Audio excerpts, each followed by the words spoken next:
Serge, pourquoi Assimi Goïta et Abdoulaye Diop ne sont-ils pas sur la liste des personnalités sanctionnées? Comment la CEDEAO l'explique-t-elle? Alors, de sources proches de l'institution sous-régionale, on explique que l'idée n'est pas d'asphyxier le Mali, mais de laisser une porte ouverte au dialogue. Le colonel Assimi Goïta est le président de la transition du Mali et c'est lui qui peut coordonner les actions pour une levée des sanctions et on ne trouvait pas utile, nécessaire de le mettre sur la liste des personnes sous sanction. Quant à Abdoulaye Diop, le ministre malien des Affaires étrangères, c'est l'un des missi dominici du colonel Assimi Goïta. C'est un envoyé spécial, il faut pouvoir le laisser voyager pour porter les messages en vue d'une éventuelle issue, une éventuelle issue à la crise, ne pas fermer la porte au dialogue. C'est l'objectif de la CEDEAO et c'est ce qu'on apprend au cœur de l'institution sous-régionale.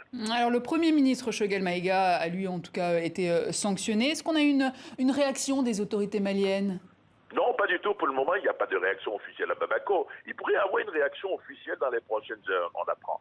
Mais d'après nos informations, les autorités maliennes ont déjà pris contact avec des pays de la sous-région. On n'en sait pas plus pour le moment. Vous savez que parmi les 150 personnalités maliennes sous sanction, il y a non seulement des membres du gouvernement, mais également des membres du CNT, l'organe législatif.